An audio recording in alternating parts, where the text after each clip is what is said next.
Acontecerá no Armagedon, assim se dará no Armagedon, acontecerá no Armagedon.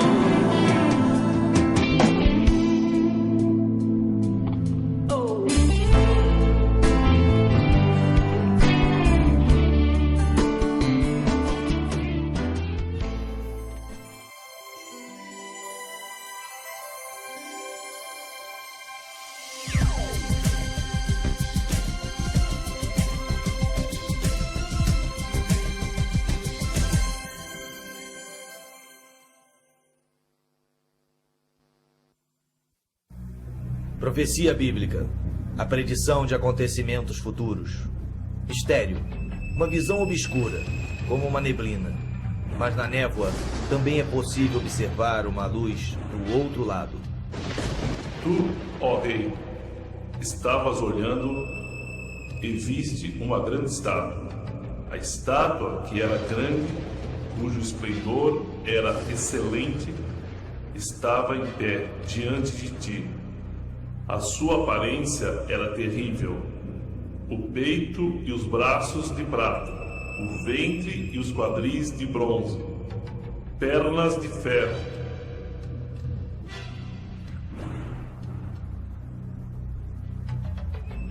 Estavas vendo isto quando uma pedra foi cortada sem auxílio de mãos. Este é o sonho e também a sua interpretação. Diremos ao rei. E para onde caminha a tecnologia? Será que o microchip resolverá os problemas do mundo e dará a todos mais tempo para gozarem a vida?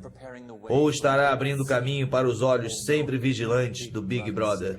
A internet promete facilitar a nossa vida, conectando-nos a milhões de pessoas em todo o mundo. Mas será que com isso estará fragmentando a família e destruindo a privacidade? Segundo uma recente pesquisa, 6 em cada 10 norte-americanos consideram que o fim do mundo acontecerá num futuro não muito distante. 49% acreditam que haverá o anticristo e 44% acreditam na batalha final do Armagedon. Haverá um Armagedon? De acordo com a Bíblia, sim, mas não agora. Antes virão alguns acontecimentos catastróficos descritos detalhadamente nas profecias do Antigo e do Novo Testamento. Espantosamente, dos 66 livros da Bíblia, que incluem o Antigo Testamento judaico e o Novo Testamento cristão, 18 são dedicados apenas a predições de acontecimentos futuros, e quase que 1 de cada 2 livros contém alguma profecia significativa. Israel, o berço da profecia. Mais profetas andaram por este poeirento pedaço de terra, que tem aproximadamente 80 quilômetros de largura e 400 quilômetros de comprimento, do que em qualquer outro lugar da face da terra. Profetas judeus previram não só a história do seu próprio povo com detalhes incríveis, mas também a ascensão e queda de impérios, bem como o destino da raça humana. A profecia do profeta Daniel, mais fácil de se entender, é a interpretação do sonho de Nabucodonosor. É uma das profecias mais espantosas dada ao homem.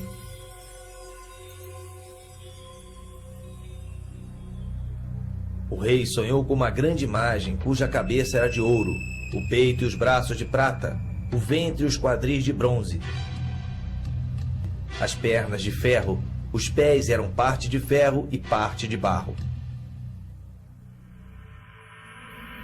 Então, uma pedra, lançada sem o auxílio de mãos, feriu a estátua nos pés de ferro e de barro. A imagem desmoronou e foi levada pelo vento. Mas a pedra que feriu a imagem tornou-se uma grande montanha e encheu toda a terra. Nesta visão espantosa, cada parte da imagem simboliza um diferente império que Deus predisse que iria governar o mundo. O próprio Daniel disse ao rei Nabucodonosor: Tu és a cabeça de ouro. A Babilônia na antiguidade era conhecida como a cidade de ouro, e assim como a cabeça, os babilônicos eram grandes pensadores, conhecedores de astrologia, astronomia e ciência. Exatamente como a imagem tinha 2 braços, o império seguinte foi uma aliança entre os medos e os persas, que conquistaram a Babilônia em 538 a.C. Eles eram muito hábeis com as mãos, especialistas em trabalhos manuais e construção. O Império Medo-Persa foi conquistado em 333 a.C. pela Grécia, que Deus comparou ao ventre da imagem. O povo grego era hedonista, sempre em busca do prazer, simbolizado aqui pelo ventre e os desejos da carne. Roma foi o império seguinte, simbolizado pelas 2 pernas de ferro da imagem. Foi o mais forte de todos, governando o mundo com mão de ferro. Assim como as 2 pernas, era dividido no Império Ocidental e no Oriental. E também como as 2 pernas, os romanos marchavam bastante. As pernas eram a parte mais longa do corpo. E de todos os impérios mundiais, Roma foi o que governou por mais tempo, quase 1000 anos. Desde então, o mundo tem estado dividido em vários outros impérios, mas nenhum forte o suficiente para governar o mundo inteiro.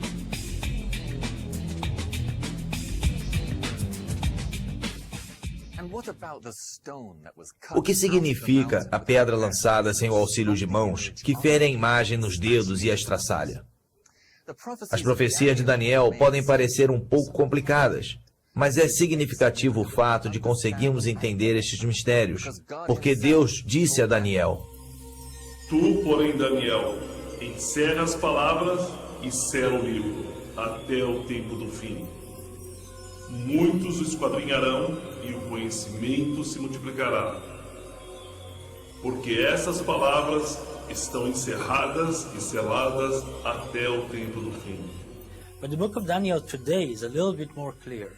First, because of the establishment of Israel, I believe. Secondly, because several things have happened already in the history that Daniel predicted and happened. Some of it had to do with the vision of the image that King Nebuchadnezzar have seen, with the different, main powers that will control the earth and what will happen. As we follow that study carefully, we can see very clearly the description of the Persian Empire, then the Greek Empire, then the Roman Empire, and then a situation as we have today, a clay mixed with iron, things that are, not very clear as they used to be in the past, which we have in our modern democratic society. And so when you follow that, you can follow a little bit the book and see the fulfillment of some of the prophetic words. So it's not as sealed as it used to be. I do believe there are certain things that's still hidden from our eyes that Daniel talks about, and a good study, a thorough study, will open it up before those who really study it, along with the book of Revelation. Então, será que temos uma ideia do que os pés e os 10 dedos simbolizam? Muitos estudiosos da Bíblia concordam numa interpretação chocante desta parte da imagem, relacionada bastante com Israel e seu futuro em breve. Antes de entrarmos nas profecias do futuro próximo, vamos analisar as profecias já cumpridas, pois nos darão uma melhor ideia de como Deus se comunica através de linguagem profética. Poderia-se dizer que tanto a raça judia como a árabe foram concebidas através de profecia. Deus disse a Abraão, o pai de ambas as raças, que ele deveria sair do país de Harã para a terra que ele lhe mostraria. A Bíblia relata que Abraão obedeceu sem saber aonde ia. Deus prometeu-lhe: eu multiplicarei a tua semente como as estrelas do céu e como a areia do mar.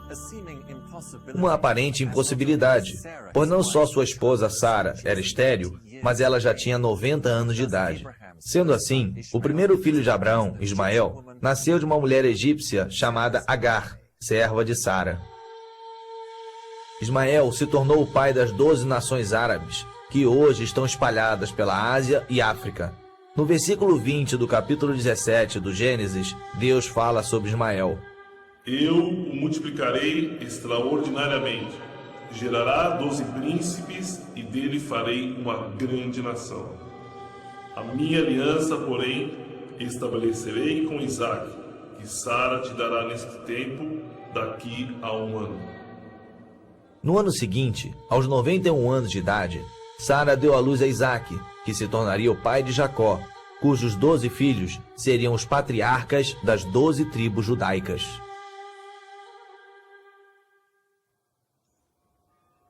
Se você visse um mapa interativo de Israel, poderia clicar sobre qualquer cidade ou vista histórica e o encontraria como parte integral de alguma profecia já cumprida, sendo cumprida ou a se cumprir. E nada melhor do que a velha cidade de Jerusalém, a capital religiosa do mundo através das eras e o centro das 3 maiores religiões mundiais. Esta é a Porta de Sião, situada na cidade de Jerusalém e construída por Davi, o menino pastor que tornou-se rei. Davi amava muito Sião, e os seus famosos salmos estão repletos de menções poéticas e proféticas sobre esse lugar. Agora o seu corpo descansa neste túmulo, no lugar que ele tanto amava. O Monte Sião originalmente significava a cidade de Davi. Durante uma época foi a parte mais importante de Jerusalém, mas hoje é um campo de cultivo, um cumprimento da profecia de Miqueias. Sião será lavrado como um campo. Depois da morte de Davi, seu filho Salomão construiu o primeiro templo judaico no alto do Monte Moriá, o local onde Abraão ia sacrificar Isaque, seu filho, obedecendo ao que Deus lhe dissera. A partir de então, o Monte Moriá tornou-se Sião, o mais importante de todos os lugares sagrados para os profetas judeus daquela época. O primeiro templo, edificado pelo rei Salomão, foi destruído em 586 a.C. pelo exército babilônico do rei Nabucodonosor. Reconstruído em 516 a.C., o segundo templo permaneceu em pé por 656 anos, até ser destruído pelos romanos em 70 d.C., um cumprimento da profecia dada por Jesus. Pouco antes de sua morte, ele disse aos seus discípulos: Vês esses grandes edifícios, não ficará pedra sobre pedra que não seja derrubada. Jesus predisse que o templo seria derrubado pedra por pedra. Isso foi cumprido literalmente 40 anos mais tarde pelo exército romano do imperador Vespasiano, sob o comando do general Tito. Jerusalém foi saqueada e incendiada, e 100.000 judeus foram crucificados em diferentes pontos da cidade. Os romanos então queimaram o templo, construído principalmente em madeira e decorado com ouro e prata. O ouro e a prata derretidos escorreram pelas fendas entre as grandes pedras do alicerce. Os romanos arrancaram as pedras para retirarem todo o ouro e a prata. Sendo assim, não ficou uma única pedra sobre pedra, um cumprimento literal da profecia de Jesus Cristo. Tudo o que restou do templo foi um grande muro de contenção de pedra, nivelando o local onde foi alicerçado o templo, no topo do Monte Moriá. Esse local hoje é conhecido como o Muro das Lamentações, onde os judeus vão orar pela vinda do Messias. Depois que Jerusalém foi saqueada pelos romanos em 70 d.C., o povo judeu dispersou-se por todas as nações da terra, a diáspora, profetizada por Moisés no livro de Levítico. Espalhar-vos-ei entre as nações, e desembanharei a espada atrás de vós. A vossa terra será assolada, e vossas cidades ficarão desertas. Por quase 1.900 anos, eles se agarraram às muitas profecias nos escritos sagrados do Antigo Testamento, de que um dia eles retornariam. Este é provavelmente o imóvel religioso mais explosivo do mundo. Monte Moriá, o local sagrado onde durante toda a história judaica os judeus fizeram os sacrifícios de animais. Segundo a tradição islâmica, foi dali que o profeta Maomé ascendeu ao céu no século VII. E de acordo com a profecia, aqui é onde será construído o terceiro templo judaico.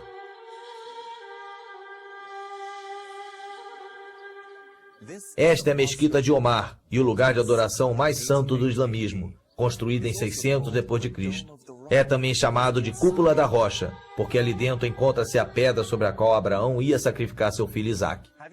Durante os 500 anos do governo romano e bizantino, o cristianismo predominou na Palestina, mas após a conquista árabe de 641, ela ficou sob influência do islamismo.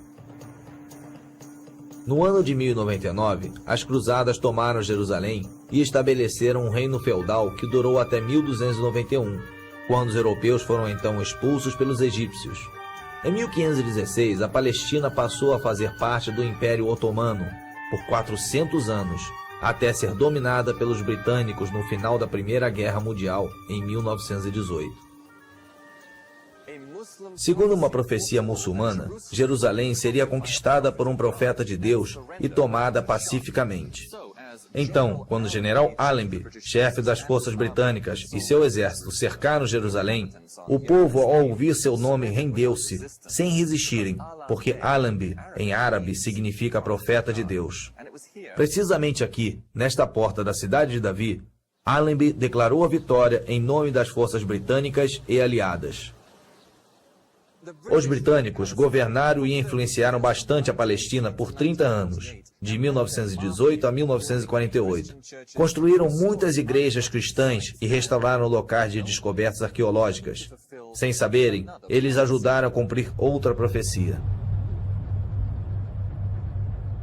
Esta é a cidade de Haifa, a joia do Mediterrâneo, e local de passagem para Israel. Aos fundos, eleva-se o Monte Carmelo, onde o profeta Elias massacrou os 450 profetas falsos de Baal. O patriarca judeu Jacó predisse no livro de Gênesis que esta terra de Zebulun se tornaria um abrigo para os navios. Por milhares de anos, os navios não podiam atracar ali por ter uma baía muito rasa.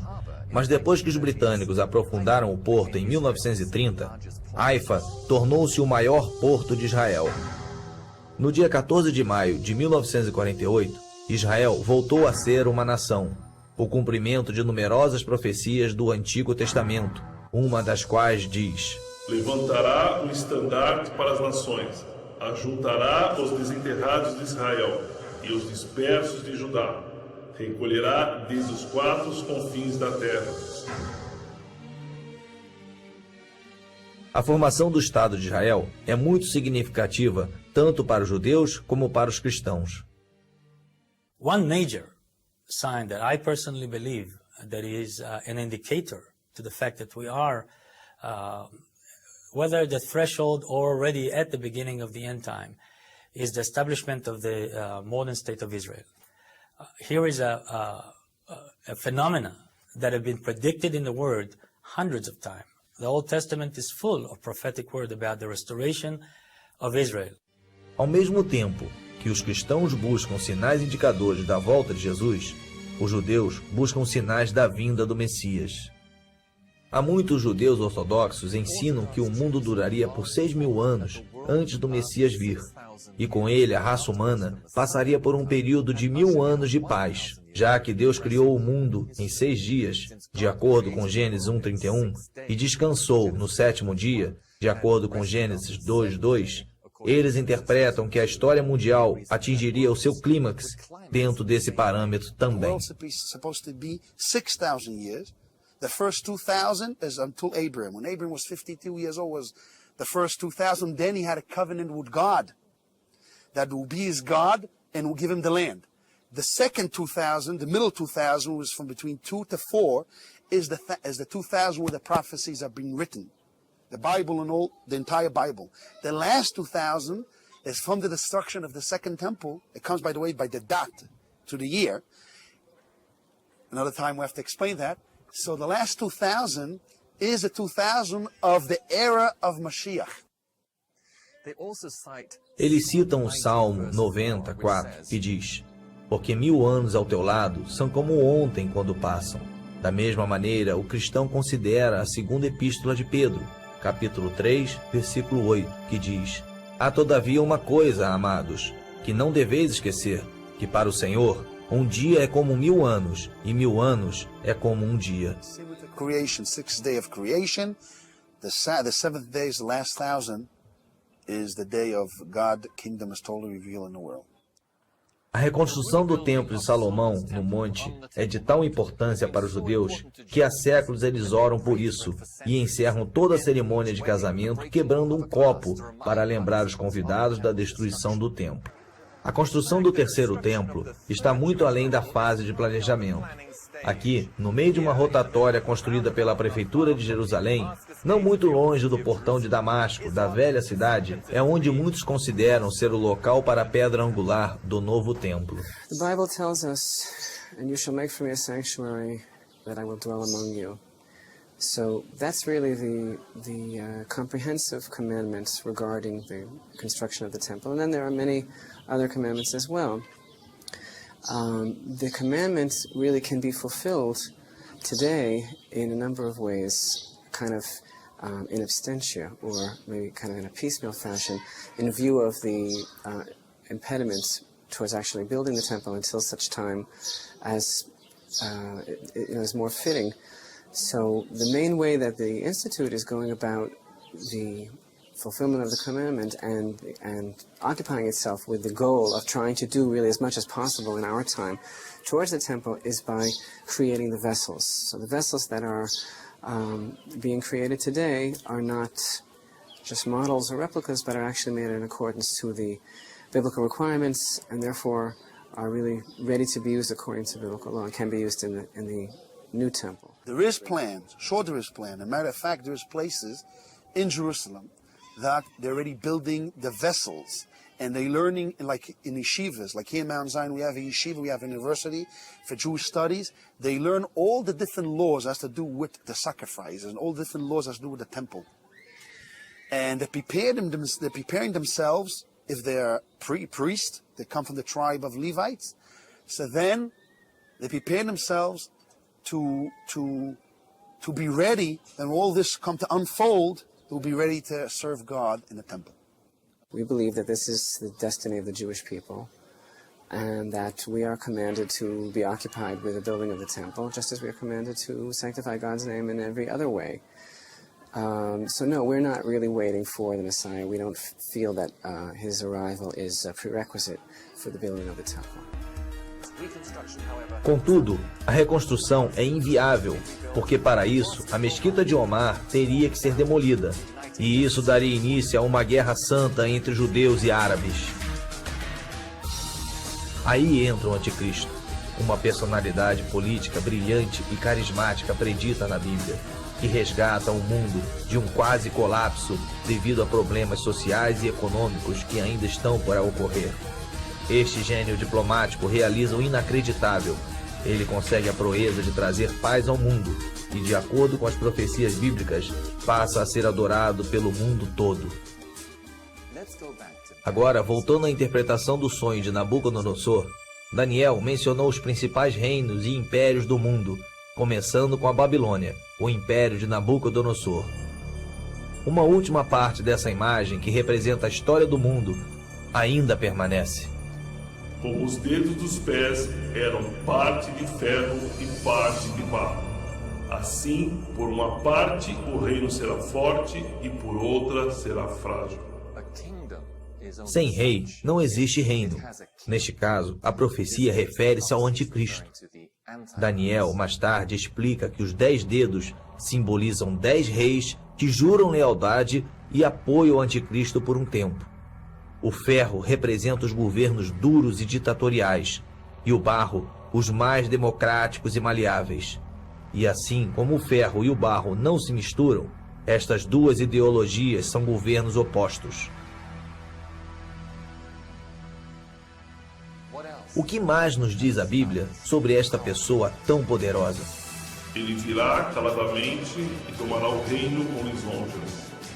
Ele soluciona o problema no Oriente Médio e assina um acordo de paz de 7 anos. Uma aliança que dá aos judeus, muçulmanos e cristãos direitos iguais à parte velha de Jerusalém e à área do templo. Parte deste acordo permite que os judeus reconstruam o seu templo. Como ele vai solucionar o problema do local para a reconstrução ainda é um mistério. embora a Bíblia indique que ele descobrirá uma maneira. As we know, the Antichrist will be a figure of man who proclaim peace that will attract the world with what we call today the New World Order. Very similar kind of concept, a new world order of peace and harmony and tranquility, of living together. That person will be very attractive, probably very intelligent, and very well able to communicate, where he will attract people to believe in the peaceful solutions that he will bring to humanity. E ele confirmará uma aliança com muitos por 7 anos. O profeta Daniel diz que o anticristo trabalhará enganosamente e usa a palavra vil para descrevê-lo. Tendo conseguido a confiança e a adoração do povo, depois de 42 meses, ou seja, 3 anos e meio no poder, ele rompe repentinamente a aliança de paz com Israel e invade do norte, fazendo cessar a adoração no templo e revelando a sua verdadeira personalidade e intenções. A profecia indica que nessa hora, o líder mundial fica possuído por Satanás e declara-se Deus. The devil all along is trying to imitate God. He's trying to be like God, trying to rebel against God by being as strong and as powerful in influencing mankind like God does. And so the Antichrist will have a lot of aspects that will appear as, portrayed for the Messiah, for Christ. He may be a very powerful man. He may even do some supernatural acts. We don't know. May have some power given to him by the devil that will create some supernatural manifestations. Yes, I do believe people will confuse him with Christ, and those that are not deeply engaged with the relationship with God and understand the Word of God good today may fall into that deception. A profecia nos diz: O homem do pecado será revelado, o filho da perdição, o qual se opõe e se levanta contra tudo que se chama Deus ou é objeto de culto, de sorte que se assentará como Deus no templo de Deus, querendo parecer Deus. Na metade da semana, para cessar o sacrifício e a oferta de manjares. Foi ali, no Monte das Oliveiras, que Jesus acrescentou uma instrução muito clara em relação à profecia de Daniel, dizendo aos seus seguidores como agir quando o anticristo fizesse cessar o sacrifício no templo e estabelecesse a abominação da desolação, ou seja, a sua própria imagem como um Deus, em algum ponto do lugar santo, no templo neste monte. Quando, pois, virdes a abominação de desolação de que falou o profeta Daniel no lugar santo, então os que estiverem na Judeia fujam para os montes. Quem estiver sobre o telhado não desça a tirar de casa coisa alguma. E quem estiver no campo não volte atrás para pegar a sua capa. Porque nesse tempo haverá grande tribulação, como desde o princípio do mundo até agora não tem havido, nem haverá jamais.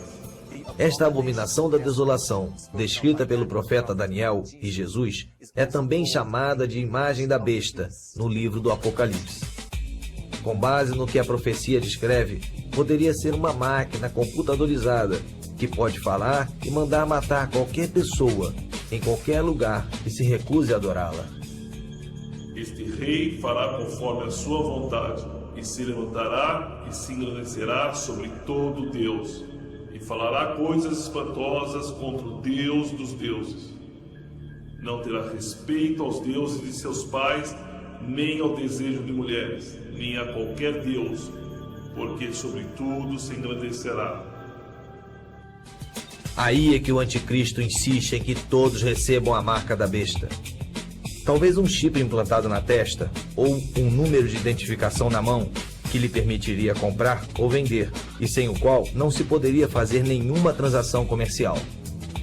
A todos, os pequenos, os grandes, os ricos e os pobres, os livres e os escravos, faça que lhe seja dada certa marca sobre a mão direita ou sobre a fronte, para que ninguém possa comprar ou vender, senão aquele que tem a marca, o nome da besta ou o número de seu nome. Ora, esse número é 666. Pela primeira vez na história, existe uma infraestrutura tecnológica para um ditador mundial se encaixar numa sociedade ao estilo Big Brother, sem dinheiro. O papel moeda está desaparecendo e sendo substituído por cartões de plástico com uma faixa magnética ou chips. Mas nem todos serão engodados pelo anticristo. Ele não conseguirá estabelecer o seu governo mundial completamente. Daniel prediz que algumas nações se rebelarão e se recusarão a adorá-lo ou receber a marca. O anticristo reage, iniciando a pior perseguição em massa em toda a história. Sobre isso, Jesus diz: Se aqueles dias não fossem abreviados, nenhuma carne se salvaria, mas por causa dos escolhidos serão abreviados. Esta caçada humana, semelhante à perseguição romana contra os primeiros cristãos, só que muito pior, vai durar 3 anos e meio e é conhecida como a Grande Tribulação. Então aparecerá no céu o sinal do Filho do Homem, e todos os povos da terra se lamentarão e verão o Filho do Homem vindo sobre as nuvens do céu, com poder e muita glória. E ele enviará os seus anjos com grande clamor de trombeta, os quais ajuntarão os seus escolhidos desde os 4 ventos, de uma a outra extremidade dos céus. 3 anos e meio depois que o anticristo estabelecer a sua imagem, Jesus voltará nas nuvens, onde todo o olho o verá. Então ouvi, vinda do templo, uma grande voz que dizia aos 7 anjos: Ide e derramai sobre a terra as 7 taças da ira de Deus. O primeiro saiu e derramou a sua taça sobre a terra, e apareceu uma chaga feia e dolorosa nos homens que tinham o sinal da besta e o que adoravam a sua imagem. O segundo anjo derramou a sua taça no mar, que se tornou em sangue como de um morto, e morreram todos os seres viventes que estavam no mar. O terceiro anjo derramou a sua taça nos rios e nas fontes das águas, que se tornaram em sangue. O quarto anjo derramou a sua taça sobre o sol e foi-lhe permitido que abraçasse os homens com fogo.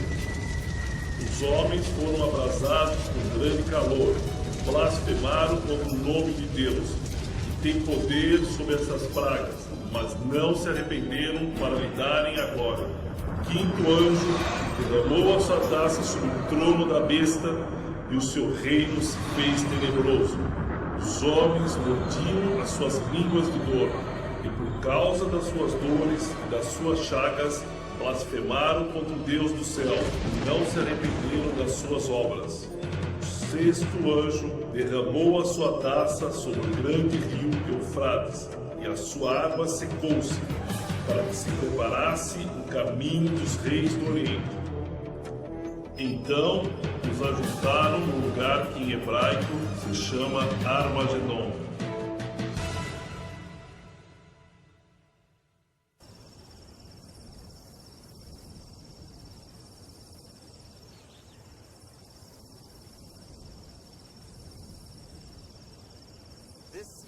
Este é o Vale de Megido, também conhecido como Vale Esdraelon em Israel. Armagedon, em hebraico, significa colina de Megido, que é um grande monte em forma de cúpula no vale. Quando Napoleão viu pela primeira vez o grande vale, que vai do sul de Haifa até Jerusalém, exclamou: "Que ótimo local para uma batalha!" Quando o general Pershing, um dos grandes generais da Segunda Guerra Mundial, o viu, declarou: "Que ótimo local para uma guerra estratégica!"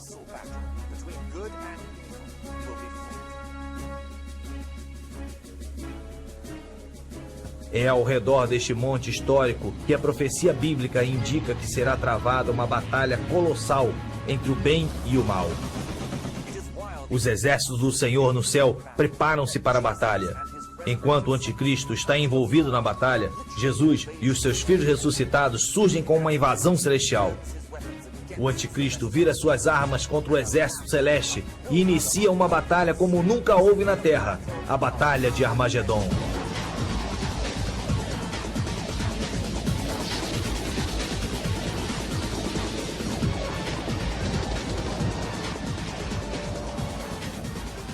Durante essa batalha, as orações daqueles que por muito tempo clamaram por justiça são respondidas, pois esgota-se a paciência de Deus com os caminhos perversos do homem.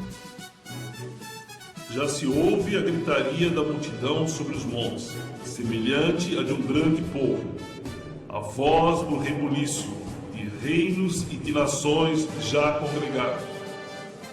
O Senhor dos exércitos passa em revista o exército para a guerra. Já vem de uma terra distante, desde a extremidade do céu, o Senhor e os instrumentos da sua indignação para destruir toda aquela terra. Farei cessar a arrogância dos atrevidos e abaterei a soberba dos cruéis.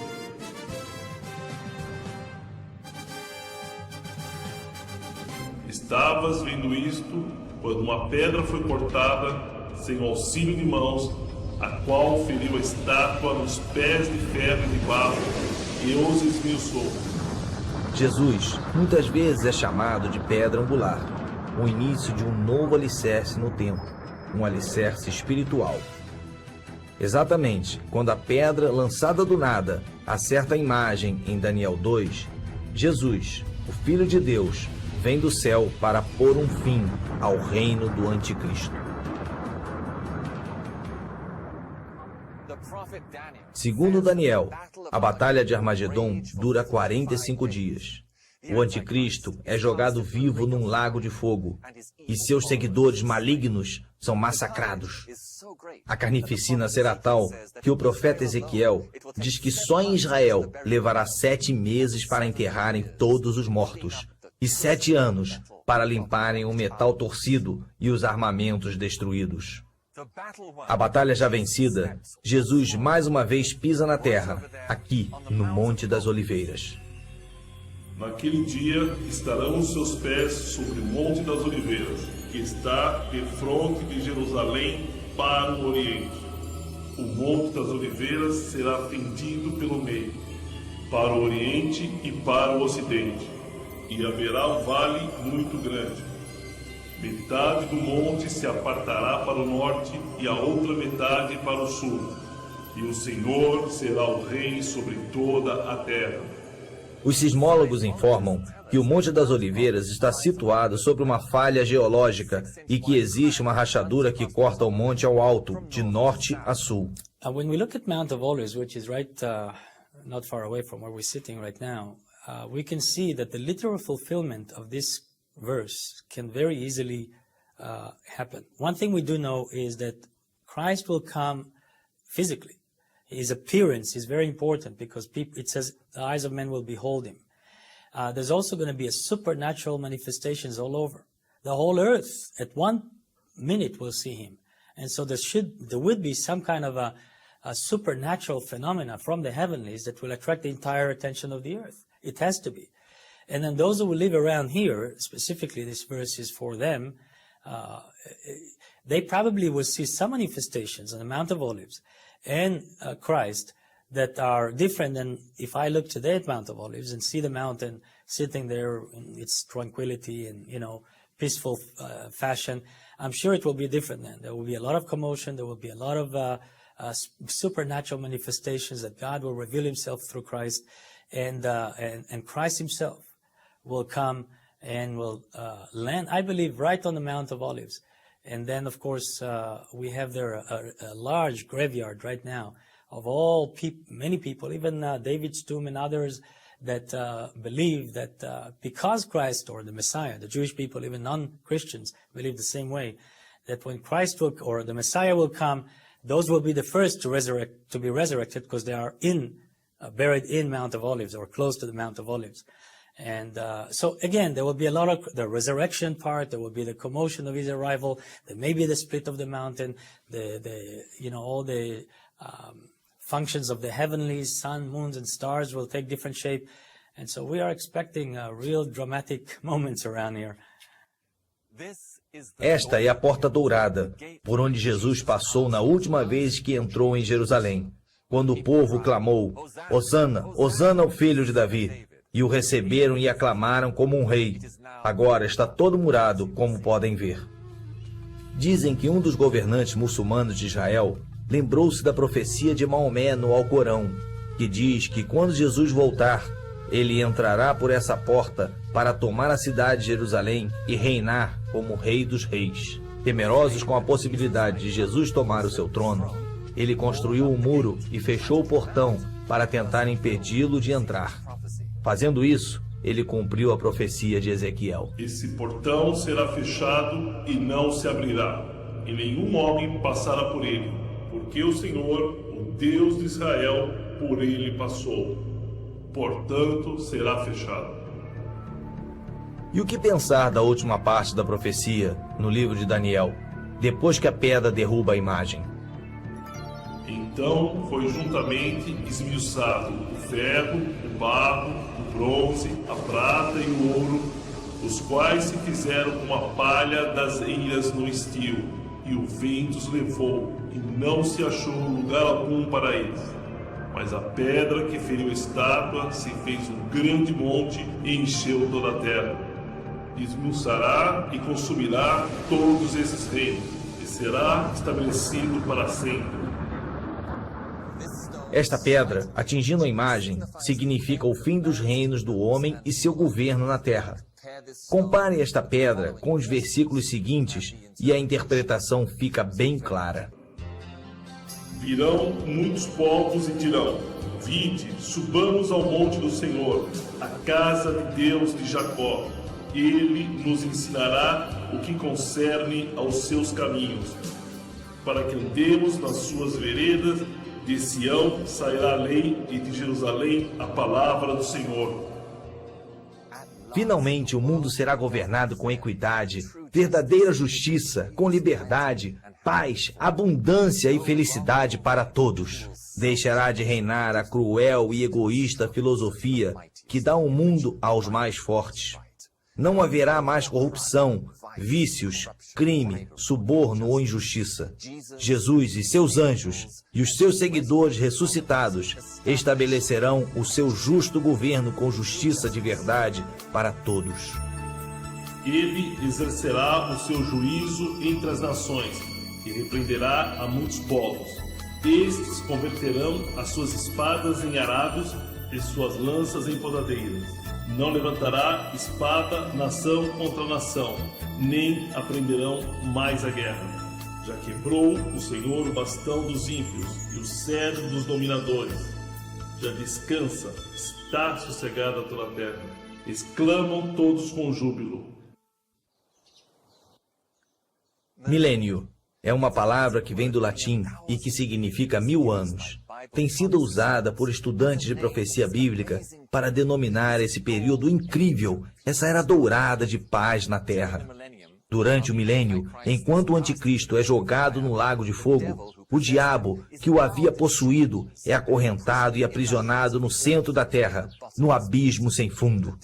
Com o diabo fora de cena e a terra aliviada de muitas maldições, o mundo voltará ao que era na época de Adão e Eva no paraíso. Águas arrebentarão no deserto e ribeiros no ermo. A terra se transformará em lagos e a terra sedenta em mananciais de águas. A terra assolada se lavrará. Dirão: esta terra desolada ficou como o jardim de Éden. First of all, we know that the devil and everything that he represents, which is, the negative, the ugly, the difficult part of humanity, will be taken out, will be locked, will be away from the experience, day-to-day experiences of mankind. The second thing that we know is that God would dwell with men again. It gives me back the picture of Garden of Eden. God was walking in the garden. Adam and Eve are there. It was a natural relationship between them. It wasn't like today you have to go somewhere, to the ends of the earth to go to a revival where people say the Spirit of God is moving and, you need to go to Toronto, you need to go to different places to get that spiritual. It was natural experience for Adam and Eve to have God, involved in their life. I think it will be the same in the millennium. God will be part of our life in all the aspects of our life, and it will not be something religious. It will be natural. It will be a beautiful relationship of love and harmony between man and God. Brincará a criança de peito sobre a toca da áspide, e já o desmamado meterá a mão na cova do basilisco. Morará o lobo com o cordeiro, o leopardo com o cabrito se deitará. A vaca e a ursa pastarão juntas. Seus filhos juntos se deitarão, e o leão comerá palha como o boi. Humanity will not be an enemy to each other. I mean, a lion and a lamb cannot dwell together today. But also in Yugoslavia, for example, the Serb and the Albanians cannot live together, and in Turkey, the Kurdistan people and the Turkish cannot live together, and in Israel, the Arabs and the Jews cannot live together. In other words, the same picture that we see of the animal world, this violent action for survival and all this aggression between certain groups of animals to others, we see that in humanity in a different way. Since in the millennium, the whole concept of humanity will be different. There will be love, harmony, hate will be gone, and all the negative effect of the devil influence of our life and our flesh and all that stuff will not be the prevalent thing, but the spiritual aspect of God and our positive aspect of our characters will be the things that will really be the strongest emphasis in the millennium. I think also nature will behave in the same way. I think God will change the shape, the heart of animals. And I think there will be provision for a lion to eat without a need to destroy or to kill a lamb.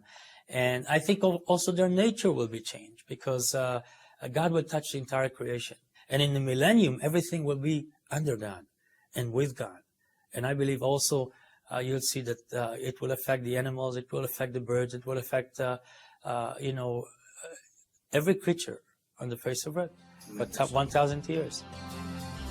Não se fará mal nem dano algum em todo o monte da minha santidade, pois a terra se encherá do conhecimento do Senhor, como as águas cobrem o mar. The devil will be locked for 1,000 years, and then later on he will be released. So there will be some kind of connection to him that we don't understand how it will be, but those will be immobile, unable to influence society for 1,000 years. They are limited in those 1,000 years with their powers and their ability to influence humanity. No reino do milênio, as pessoas vão voltar a utilizar meios de transporte que não poluem o ambiente, como cavalos, camelos, carroças e lindas caravelas. Também não haverá mais grandes cidades, indústria pesada, fábricas com chaminés soltando fumaça e poluindo, e maquinário destrutivo. O mundo voltará a ser uma sociedade agrária, vivendo em pequenas, tranquilas e aconchegantes comunidades rurais. Não será como se a Terra tivesse voltado atrás no tempo. Haverá conveniências modernas e tecnologia avançada, mas nada que cause mal ou destrua o ambiente. E as almas daqueles que foram degolados por causa do testemunho de Jesus e pela palavra de Deus, e não adoraram a besta, nem a sua imagem, e não receberam o sinal na testa nem nas mãos. Reviveram e reinaram com Cristo durante 1000 anos. Estes cidadãos do céu são os fiéis de todas as eras, que serviram a Deus. Às vezes refere-se a eles como os santos ressuscitados, cujos corpos são semelhantes ao de Jesus depois da sua ressurreição. No milênio, os que tiverem corpos ressuscitados poderão interagir com os que têm corpos normais e terrenos, como Jesus com seus discípulos depois da ressurreição. Um corpo que, como São Paulo disse, é semeado para a corrupção e se levantará na incorrupção. Não julgará segundo a vista dos seus olhos, nem repreenderá segundo o ouvir dos seus ouvidos, mas julgará com justiça os pobres e repreenderá com equidade os mansos da terra. A Bíblia afirma que o reino de Jesus Cristo sobre a terra, durante o milênio, será um reino de pureza e de verdadeira justiça. it will not be the same Christ that we knew as a suffering Messiah who is going to die for our sins. It's going to be the king, the warrior, the judge, the majestic, powerful arm of God. And the picture of that Messiah will be implemented in the person of Christ when he comes back. And so we're talking about tangible. We're talking about something that we can see, we can touch, we can feel.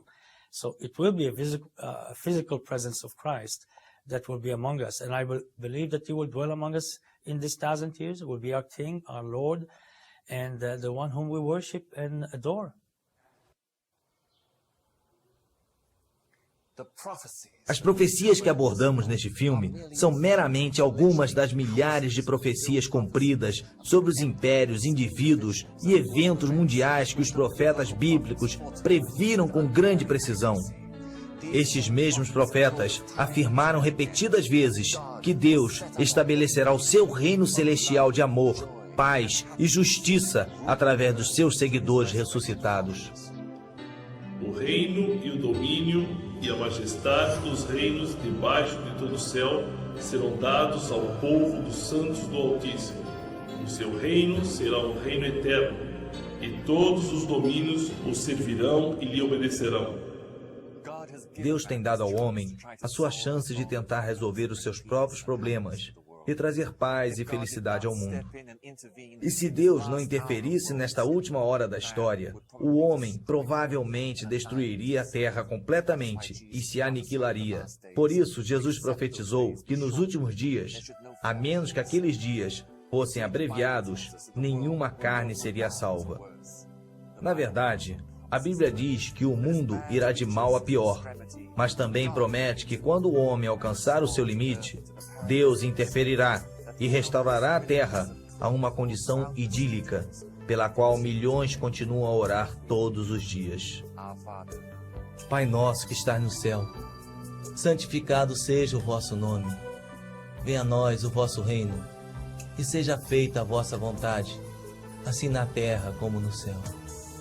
O pão nosso de cada dia nos dai hoje. Perdoai as nossas ofensas, assim como nós perdoamos a quem nos tem ofendido. E não nos deixeis cair em tentação, mas livrai-nos do mal. Porque vosso é o reino, o poder e a glória para sempre. Amém.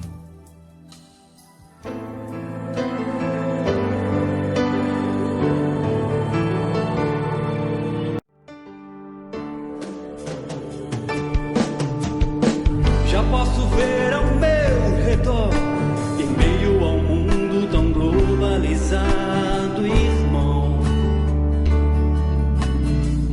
Escassez de tantas coisas, a água, o alimento, o petróleo e até o amor.